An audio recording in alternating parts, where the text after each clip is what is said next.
Hello बच्चों, let's read this question. The question says, which of the following statements are correct about mineral absorption in plants?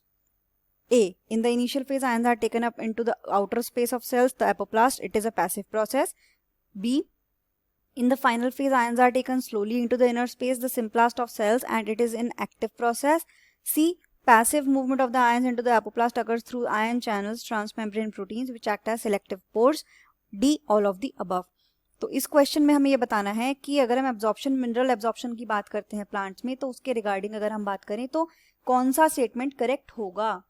तो जो की concept हम इस question में देखेंगे, हम जानेंगे mechanism of mineral absorption in plants या फिर mechanism of absorption of elements. Mechanism of absorption of elements, right.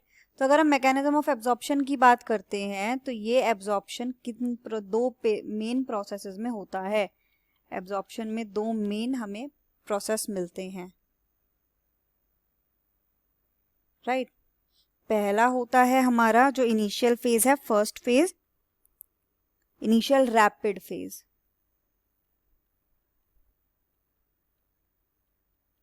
Initial rapid phase.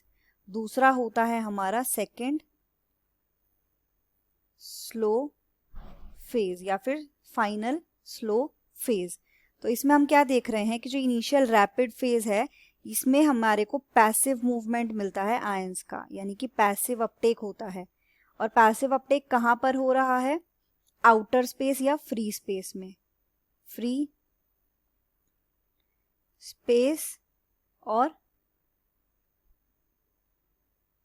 Outer space में हो रहा है. देन जो ये पैसिव अपटेक होता है किनके थ्रू होता है? Through ion channels, transmembrane proteins,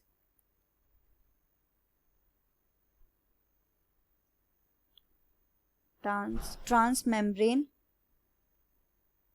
proteins जो एक्ट करते हैं सिलेक्टिव पोर्स.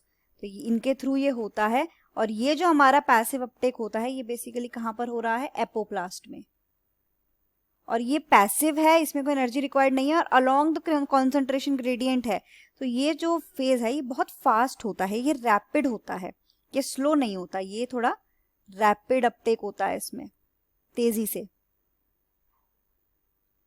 देन अगर हम सेकंड जो स्लो फेज है इसकी बात करें, ये एक एक्टिव फेज है. एक्टिव अपटेक होता है इसमें, यानी कि इसमें एनर्जी रिक्वायर्ड होती है. ये एनर्जी मेटाबॉलिकली ड्रिवन एनर्जी इसमें लगती है, एनर्जी रिक्वायर्ड है इस फेज में. इसमें अपटेक कहां पर हो रहा है? अपटेक हमें इसमें मिलता है किसमें? इनर स्पेस में, यानी कि सिम्प्लास्ट में. इनर स्पेस यानी कि सिम्प्लास्ट में मिलता है.